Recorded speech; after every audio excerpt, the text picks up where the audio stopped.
오늘은 복된 소식에 대해서 우리 함께 말씀을 나누겠는데요. 우리가 지난주에 나눴던 말씀은 1절에서 3절에 있는 말씀이에요.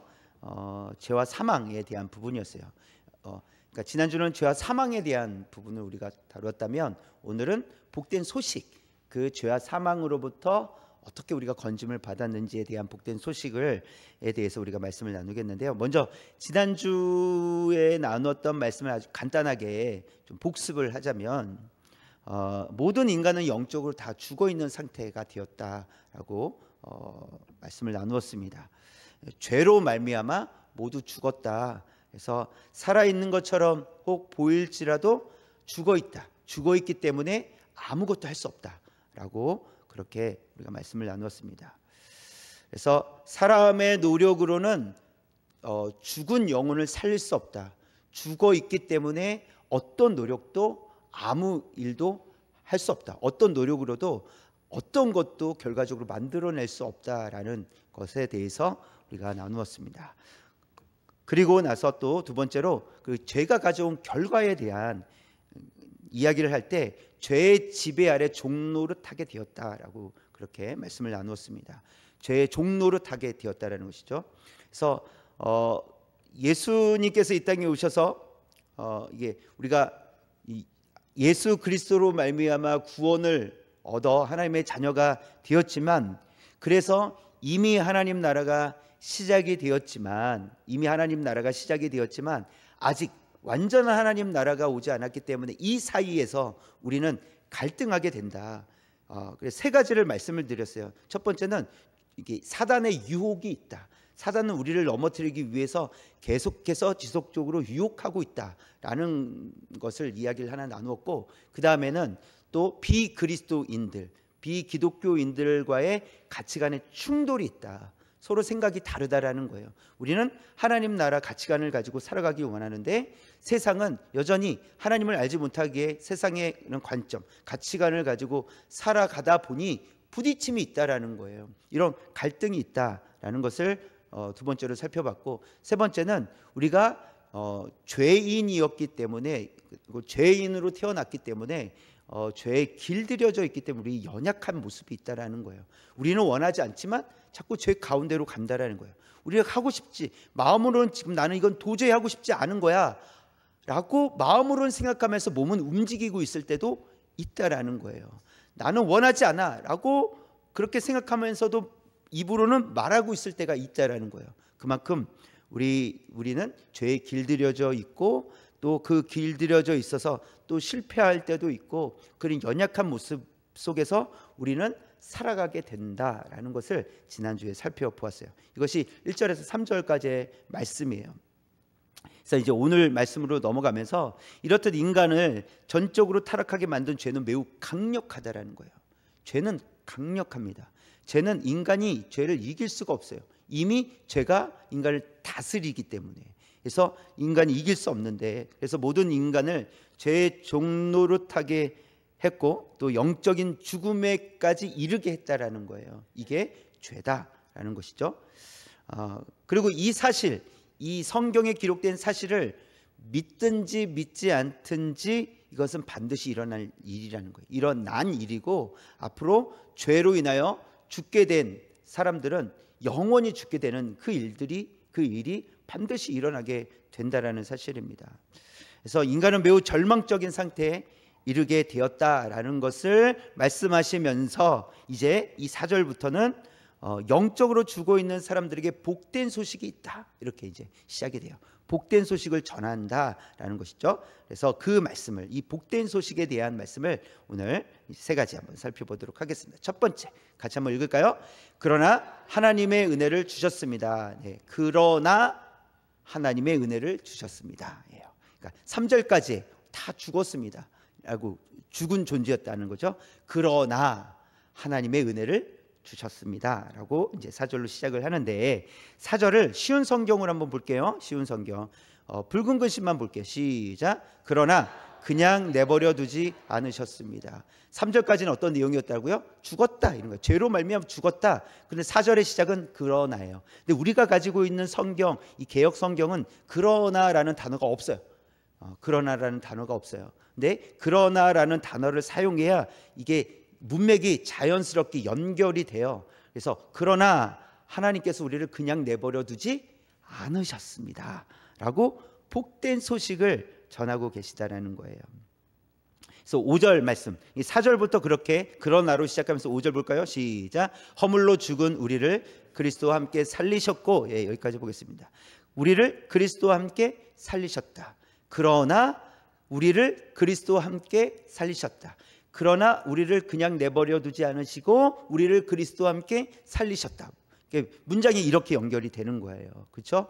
우리는 죽었습니다. 영적으로 다 아무것도 할 수 없는 자들이었습니다. 그러나 우리를 그냥 내버려 두지 않으시고 우리를 그리스도와 함께 살리셨습니다. 이렇게 이제 연결이 되는 거예요. 그래서 이 그러나라는 것은 어떤 의미를 담고 있느냐면 하나님의 개입하심이라는 의미가 담겨져 있는 거예요. 그러나라는 이 단어 속에는 하나님이 개입하셨다라는 의미가 담겨져 있는 거예요. 죄로 말미암아 영적으로 죽은 인간은요, 이 넓은 바다 한 가운데 빠져서 허우적거리는 사람과 같습니다. 이게 죄에 빠져 있는 거예요. 지금은 살아 있단 말이에요.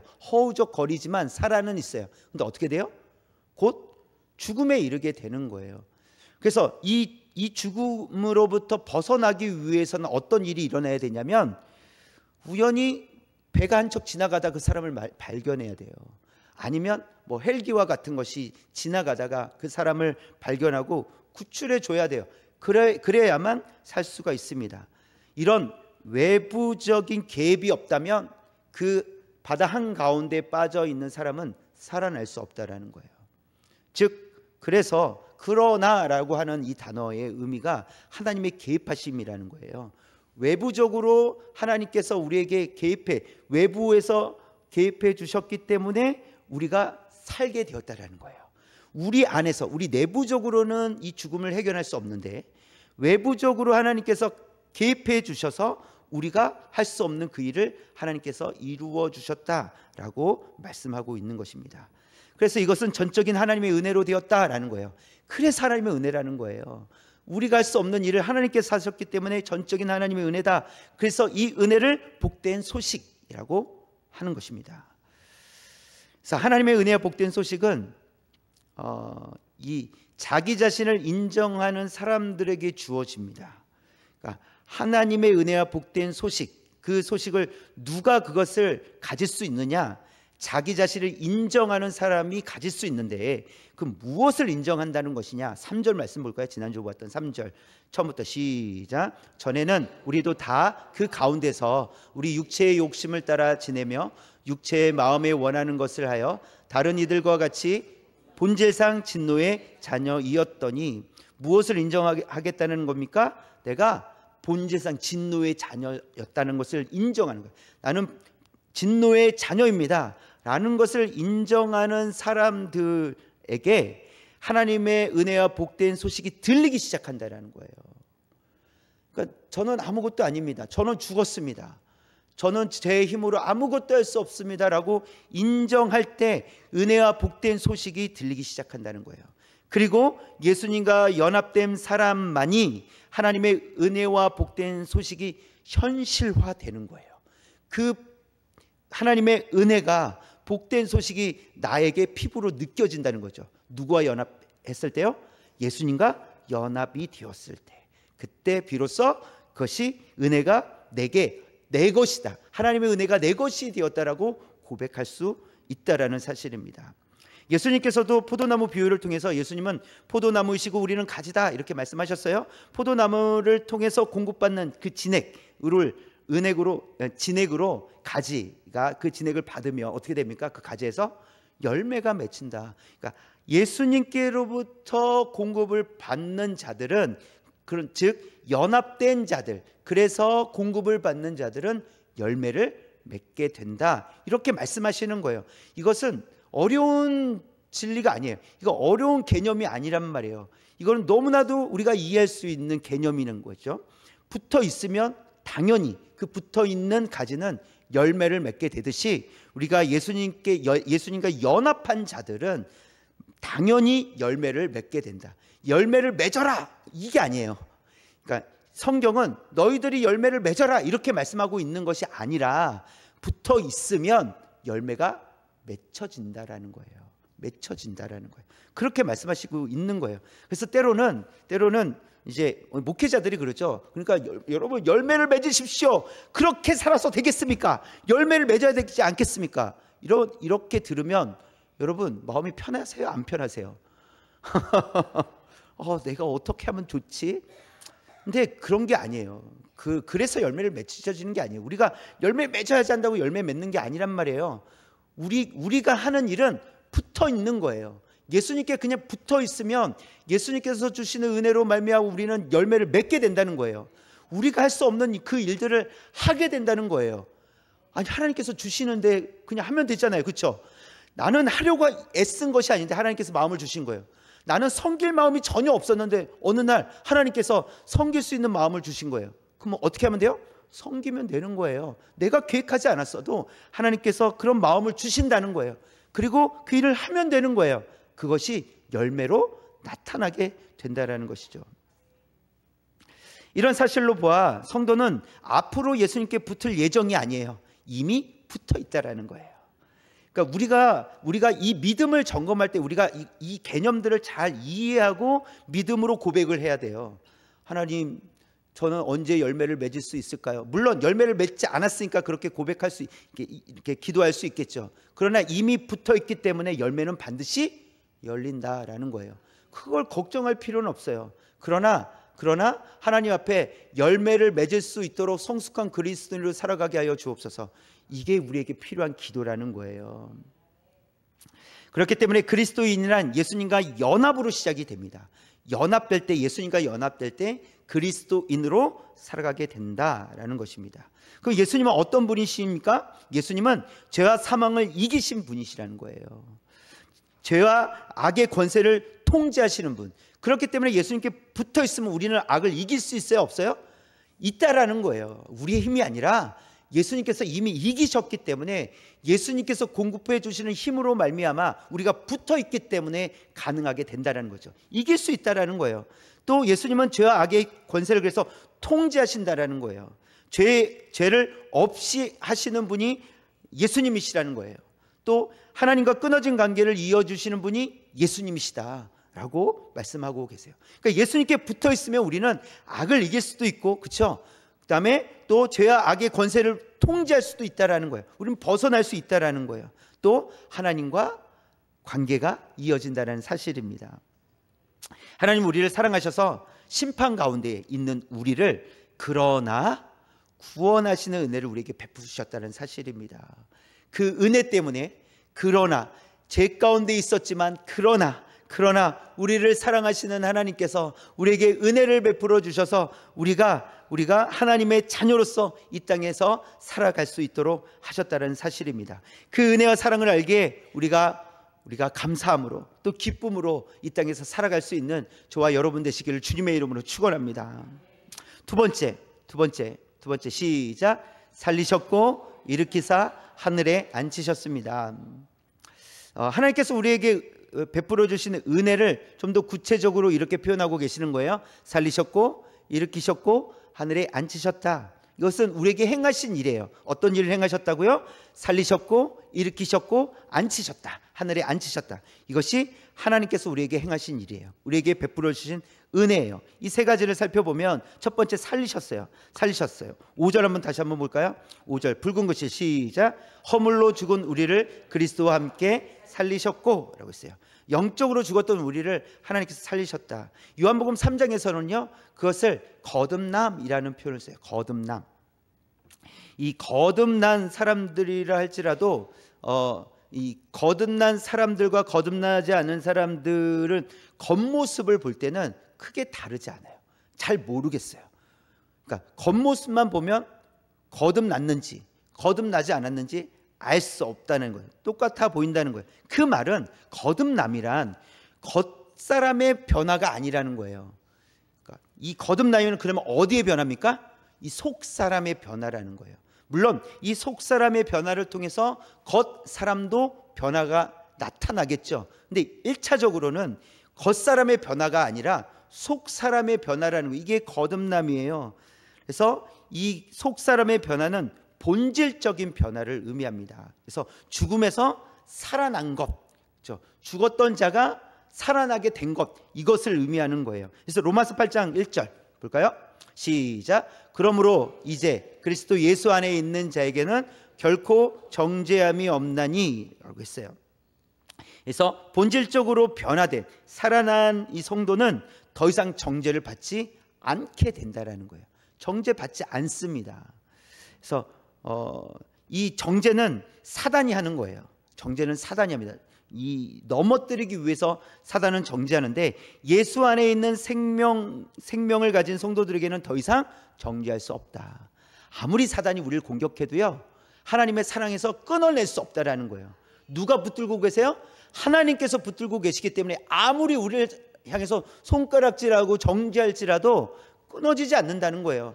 그러니까 우리가 두려워할 필요 없어요. 사단의 공격을 두려워하지 마세요. 야, 너 그렇게 해놓고 무슨 권사야? 나 뭐 그렇게 해놓고 목사야? 야, 그렇게 살고도 너 성도라고 할 수 있냐? 라고 하는 그런 이 사단의 이런 방해, 그리고 그런 목소리가 들릴 수도 있어요. 뭐 우리 양심을 통해서 들릴 수도 있어요. 그러면 이렇게 얘기하세요. 어쩌라고? 따라하세요. 어쩌라고? 사단을 향해서 어쩌라고? 어쩌라고?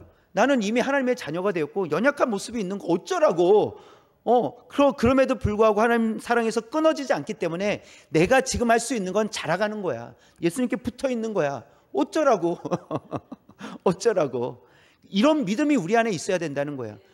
우리가 연약한 부분이 있어서 넘어지기도 하지만 이 말씀, 그러니까 말씀 진리를 갖고 있다면 우리가 연약한 모습이 있을지라도 말씀으로 선포할 수 있다라는 거예요. 어쩌라고? 그래서 나한테 어쩌라고? 나 하나님의 자녀인데 어쩌라고? 나는 넘어지지 않아. 하나님께서 다시 일으켜 주실 줄 믿습니다. 이런 믿음으로 우리가 살아낼 수 있다는 사실입니다. 8장 2절 말씀 시작. 이는 그리스도 예수 안에 있는 생명의 성령의 법이 죄와 사망의 법에서 너를 해방하였어. 해방되었다라고 성경은 분명히 말씀하고 있잖아요. 해방되었어요. 다시 이게 취소가 될까요? 취소가 되지 않는다고 이 로마서 8장은 계속해서 말씀하고 있어요. 취소되지 않는다, 끊어질 수 없다라고 말씀하고 있습니다. 앞으로 속사람이 변화된 성도, 이 살아난 성도는 이 본질적으로 살아난 것이기 때문에 이 속사람의 변화는 우리의 겉모습까지 영향을 미치게 될 줄 믿습니다. 이것을 성숙이라는 단어로 생각할 수 있어요. 성숙한 그리스도인으로 살아가게 된다는 거예요. 왜 살아갈 수 있어요? 속사람이 변화가 되었기 때문에, 속사람이 살아났기 때문에 겉으로도 여전히 연약한 모습, 그러니까 이것은 어떤 생각의 연약함, 이 언어의 연약함, 행동의 연약함이 우리 안에 있을지라도 반드시 하나님은 우리를 성숙한 그리스도인으로, 이 속사람이 변화된 것으로 인하여 겉사람에게까지, 겉으로까지 이 변화를 일으키는 그런 힘, 능력을 우리에게 베풀어 주실 줄 믿습니다. 우리가 살아났다는 거, 이거 완전히 살아났다라는 것이에요. 두 번째 표현은 일으키신다라는 거예요. 일으키신다. 12살 된 한 여자아이가 죽어 있을 때 예수님께서 말씀하십니다. 잔다, 이렇게 말씀하세요. 사람들은 비웃습니다. 아니, 죽어 있는데, 분명히 죽었는데, 내가 확인까지 했는데, 심장이 뛰지 않는 것을 확인했는데, 저 예수라는 사람이 좀 유명해지긴 했지만 죽은 사람은 어떻게 잔다, 이렇게 말할 수 있을까? 그래서 사람들이 비웃었습니다. 그때 예수님께서 그 여자아이에게 가서 그 아이의 손을 붙잡고 달리다 굼 하면서 일으키셨어요. 그때 그 소녀는 일어났고 걸었습니다. 이것 통해서 우리에게 보여주시는 것은 무엇이냐면, 하나님, 예수님께서 우리를 붙드시면, 예수님께서 우리를 일으키시면 우리가 죽어도 산다는 거예요. 죽음으로부터 살아난다는 거예요. 그 아이를, 이 소녀를 살리시는 것을 통해서 우리에게 주신 메시지가 바로 거기에요. 아, 우리가 예수님 안에 있으면 죽어도 살겠구나. 예수님 안에 있어도 이 죽음이라는 불행 있죠, 그렇죠? 슬픔. 근데 거기서 끝나지 않고 불행과 슬픔, 이 아픔 가운데서 하나님은 우리를 건져주시는구나, 예수님은 우리를 건져주시는구나, 이런 믿음의 확신을 가지고 살아갈 수 있게 된다는 사실입니다. 그래서 이 믿음은 어디까지 가느냐면 마지막 날 예수님께서 다시 오실 그날에 우리 성도는 반드시 살아난다는 것입니다. 반드시 영원한 하나님 나라에 들어간다는 거예요. 그 미래에 일어날 일을 지금 우리는 확신하며 살아갈 수 있다는 사실입니다.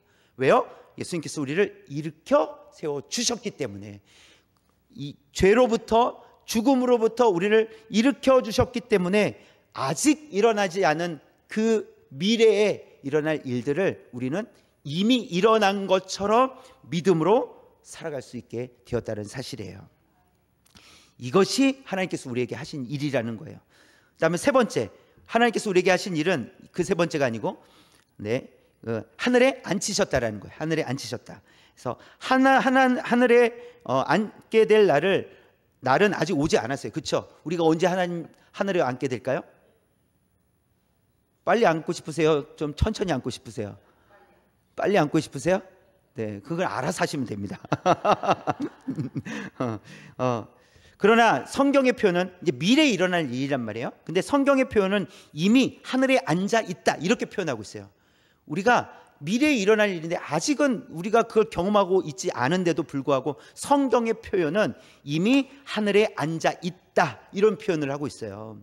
그래서 성도는 이 세상에 속한 자가 아니라는 거예요. 그 이야기를 하고 계시는 거예요. 이 세상에 속한 자가 아니라 어디에 속한 자라고요? 하늘에 속한 자, 하나님 나라에 속한 자라는. 그래서 우리의 자리가 하늘에 있다라는 거예요. 이미 자리가 마련되어 있다라고 성경은 우리에게 가르쳐 주고 있습니다. 그래서 하나님 나라 소속이 되었다는 것은 하나님 나라 법을 따라 살아간다는 것이죠. 이젠 더 이상 우리는 사단의 지배를 받지 않아도 됩니다.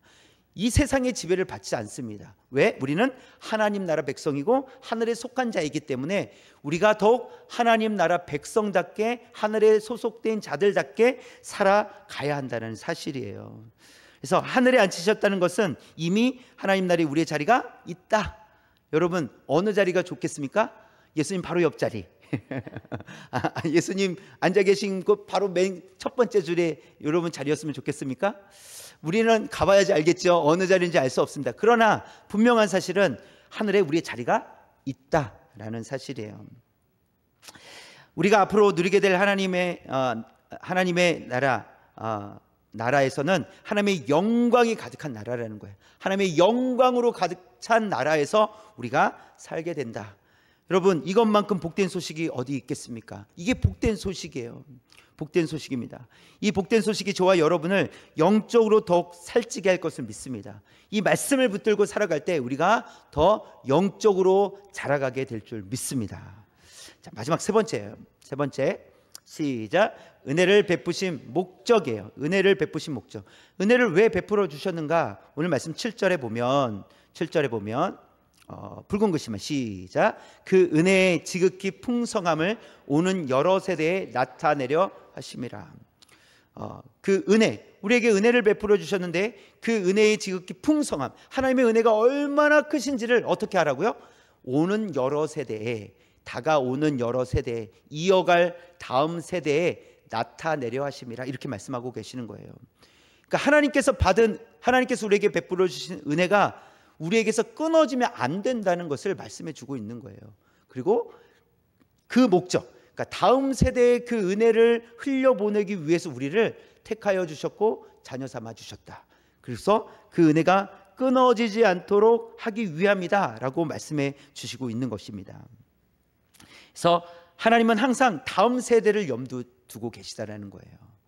하나님께서 다음 세대를 생각하고 계십니다. 그러니 저와 여러분도 다음 세대를 염두에 두고 있어야 된다는 거예요. 생각하고 있어야 된다는 거예요. 다음 세대가 이어지기를 기도해야 된다는 거예요. 왜요? 하나님의 뜻이기 때문에, 하나님께서 그 다음 세대를 생각하고 계시기 때문에 우리가 다음 세대를 염두에 두고 기도해야 된다는 거예요. 그래서 특별히 하나님의 은혜가 얼마나 풍성한지를 그래서 가르쳐야 된다는 거예요. 하나님의 말씀을 통해서 이 말씀을 가지고 가르쳐야 된다. 하나님의 은혜가 얼마나 크신지, 하나님께서 하신 일이 무엇인지, 하나님은 어떤 분이신지를 바르게 가르칠 때 우리 다음 세대가 우리가 받은 그 은혜의 풍성함을 누리며 살아갈 수 있다라는 된다라는 것을 말씀해 주시는 거예요. 그래서 하나님의 은혜가 풍성하다는 것은 그것이 복음의 핵심이 되는 거예요. 8절과 9절에 있는 말씀, 오늘 말씀 8절과 9절 처음부터 같이 읽겠습니다. 시작. 너희는 그 은혜에 의하여 믿음으로 말미암아 구원을 받았으니 이것은 너희에게서 난 것이 아니요 하나님의 선물이라. 행위에서 난 것이 아니니 이는 누구든지 자랑하지 못하게 함이라 라고 말씀하고 계세요. 그 은혜에 의하여 믿음으로 말미암아 구원을 얻었다, 이렇게 8절에서 말씀하고 있어요. 그리고 그 은혜가 무엇이라고 합니까? 8절 한번 보시겠어요? 8절 그 은혜가 하나님의 선물이다 말씀하고 있어요. 하나님의 선물이다. 그러니 이 다음 세대가 이 하나님의 은혜가 얼마나 풍성한지를 경험해야 된다는 거예요. 가르쳐야 된다는 거예요. 그 은혜 안에 있어야 된다는 것이죠. 여러분, 하나님의 선물은 아직도 풍성합니다. 아직도 많이 남아 있어요. 얼마든지 주실 수 있단 말이에요. 준비되어 있습니다. 그렇기 때문에 하나님의 그 은혜에 의하여 믿음으로 그 하나님께서 마련해 놓으신 그 은혜를 믿음으로 받아들일 수 있는 다음 세대가 일어나야 된다는 거예요. 그들을 세워가야 된다는 거예요. 그들을 말씀으로 가르쳐야 된다라는 것을 말씀해 주고 있습니다. 그래서 다음 세대와 자녀들에게 복음의 핵심이 선포되어야 되는 거예요. 예수님의 죽으심과 부활하심, 하나님께서 예수님의 죽으심과 부활하심을 통해서 우리에게 사랑을 베풀어 주셨다, 은혜를 베풀어 주셨다는 그 사실을 선포되어야 된다는 거예요. 그리고 계속해서 선포되어 가도록 하나님은 은혜를 입은, 은혜를 아는 성도를 사용하시겠다라고 그런 목적을 갖고 계시다는 거예요. 내가 너희들을 사용하겠다. 그 은혜를, 내가 너에게 준 그 은혜를 아는 너희들을 사용하겠다라고 하나님은 그렇게 계획하시고 그 목적을 가지고 우리를 자녀 삼아 주셨다는 사실입니다.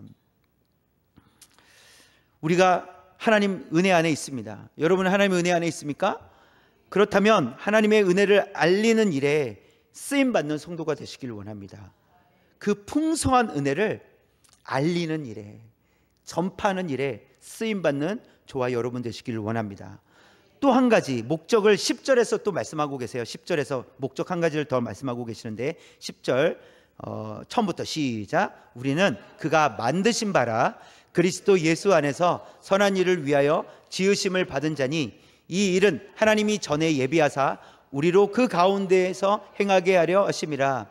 보시면 10절에 보시면 우리는 그가 만드신 바라, 만드셨대요. 왜 만드셨을까요? 그리스도 예수 안에서 선한 일을 위하여 라고 있어요. 지으심을 받은 자니, 만드셨는데 예수 안에서 선한 일을 위하여 지으심을 받은 자니 예수 안에서 선한 일을 위해서 만들어졌다, 이렇게 말씀하고 계세요. 그리고 이 일은, 이 계획은 창세 전에 이미 다 하나님께서 이루어 놓으셨다, 계획해 놓으셨다라고 말씀하시는 거예요. 그래서 우리가 하나님께서 만드신 바다, 이렇게 말씀하는 것은 우리가 하나님의 걸작품이다, 이렇게 표현할 수 있어요. 우리 옆에 계신 분에게 당신은 하나님의 걸작품이십니다. 시작. 당신은 하나님의 걸작품이십니다. 네. 기분이 좋으신가요? 네. 너무 잘 알고 있어서 그렇게 뭐 알고 있었는데 이렇습니까? 하나님께서 우리를 걸작품으로 만들어 주셨다라는 거예요. 걸작품으로 만들어 주셨다는 것은 하나님의 쓰임새가 있다라는 거예요. 근데 오늘 20절에서 말씀하시고 있는 것은 선한 일을 위하여 내가 사용하기 위해서 만들었다, 이렇게 말씀하고 계시는 거예요. 그래서 고린도후서 5장 17절 말씀도 볼까요? 시작. 그런즉 누구든지 그리스도 안에 있으면 새로운 피조물이라. 이전 것은 지나갔으니 보라 새 것이 되었더라. 그리스도 안에 있으면 새로운 피조물이, 우리를 새롭게 만들으셨어요. 그러니까 보라 새 것이 되었도다, 이렇게 말씀하고 계세요. 우리를 새롭게 만드신 이유가 새로운 일을 하기 위해서라는 거예요. 그동안 우리가 하지 못했던 그 일을 이제 우리를 새롭게 하심으로 우리로 하여금 그 새로운 일을 하도록 하나님께서 우리를 새롭게 하셨다, 만드셨다, 새롭게 빚으셨다라는 것을 말씀해 주고 있습니다. 바울로 이야기하면 이방인들에게 복음을, 유대인들이 이방인들에게 복음을 전한다는 것은 상상도 할 수 없었던 일입니다. 이방인들을 개취급했어요. 그러니까 선민 사상이 있었거든요. 우리만 구원을 얻는다, 하나님은 우리만 택하셨어, 우리 말고는 구원을 얻을 수 없어, 이런 선민 사상이 이 유대인들에게 있었단 말이에요. 그런 세계관 속에서 바울은요, 한 번도 하지 못했던 그 일을 하기 시작을 해요. 이방인들에게 복음을 전합니다. 그것은 새롭게 되었기 때문에. 그리고 하나님께서 이 바울을 새롭게 빚어주셔서 그동안 바울이 한 번도 해보지 못했던 그 일을 하도록 하기 위해서 그 목적을 가지고 바울을 변화시키셨다는 거예요. 새롭게 만드셨다라는 거예요. 또 삭개오를 볼까요? 삭개오는 그동안 돈을 자기를 위해서 모았습니다. 세리장이었잖아요. 얼마나 돈이 많았겠어요? 돈을 자기를 위해서 모았어요. 자기를 위해서 쓰려고 했겠죠. 그러나 예수님을 만난 이후에는요, 예수님, 제가 제 재산의 절반을 뚝 떼어서 가난한 사람들에게 나누어 주겠습니다. 이렇게 고백을, 한 번도 이 삭개오가 해보지 못한 일이에요. 이런 일이 어떻게 일어났냐고요. 이것은 새롭게 되었기 때문에 일어나는 거예요. 그리고 하나님께서는 이렇게 새로운 일을 감당할 수 있도록 하도록 하기 위해서 하나님께서 우리를 새롭게 만드셨다라는 것을 말씀해 주고 있습니다. 여러분, 우리에게도 일어난 변화가 분명히 있어요. 여러분들에게도 일어난 변화가 분명히 있을 거예요. 예전에 하지 못했던 일들을 지금은 하는 일들이 있을 거예요. 곰곰이 생각해보세요. 잘 생각이 나지 않으시더라도 한번 생각해보세요. 그러면 있을 거예요. 아멘. 네, 있을 거예요. 그래서 누군가를 위해서 기도하게 되었다라는 것은 그동안 하지 못했던 일이고, 그냥 나를 위해서만 살았지, 나를 위해서 내 중심적으로 했죠. 누군가를 위해서 어떻게 기도할 수 있겠습니까? 세상 사람들에게 한번 물어보십시오. 다른 사람들을 위해서 기도한 적이 있냐고. 하나님을 알지 못하면 다른 사람을 위해서 기도하지 못합니다. 나를 위해서 기도하는 거예요. 내 복을 위해서 기도하죠. 그러나 우리는 다른 사람을 위해서 기도하는 거예요. 이것은 우리의 달라진 모습이라는 거예요. 또 뭐 다른 사람들을 위해서 희생하는 것, 또 섬기는 것, 또 그 외에도 여러 가지 우리가 하고 있는 일들이 분명히 있을 거예요. 하나님을 만났기 때문에, 우리가 새롭게 되었기 때문에 하고 있는 일이 분명히 있을 거라는 거예요. 그것은 하나님의 목적을 따라 우리가 쓰임받고 있다는 사실입니다. 여러분을 기도의 자리에 하나님께서 부르십니까? 하나님을 여러분을 통해서, 그 기도를 통해서 일하시기 위함이라는 거예요. 여러분을 섬김의 자리에 하나님께서 부르고 계십니까? 여러분의 섬김을 통해서 하나님께서 하시고자 하는 일이 있기 때문이라는 거예요. 그래서 우리에게 필요한 것은 하나님 말씀 앞에 순종하는 거예요. 그 일을 하는 게 아닙니다. 그 기도를 하는 게 아니에요.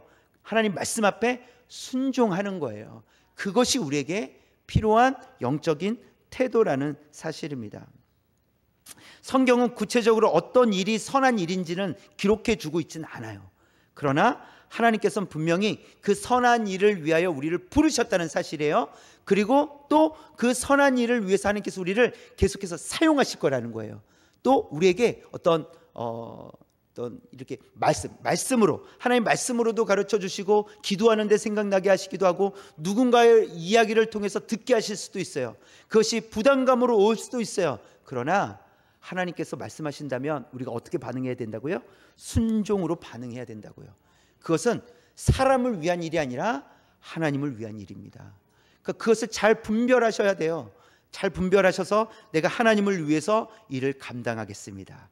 그런데 우리 안에 어떤 마음이 있으면 좋겠습니까? 기쁨이 있으면 더 좋겠죠. 순종함으로 기쁜 마음으로 그 일을 감당하려고 할 때 하나님께서 우리를 기뻐하실 줄 믿습니다. 그래서 이 일에, 우리를 선한 일에 하나님 사용하여 주옵소서, 또 기도할 수 있는 시간이 되었으면 좋겠고요. 선한 일에 쓰임받는 성도가 되길 원합니다. 선한 일에 저를 사용하여 주옵소서, 이렇게 또 기도하며 나아갈 수 있는 저와 여러분 되시기를 주님의 이름으로 축원합니다. 아멘.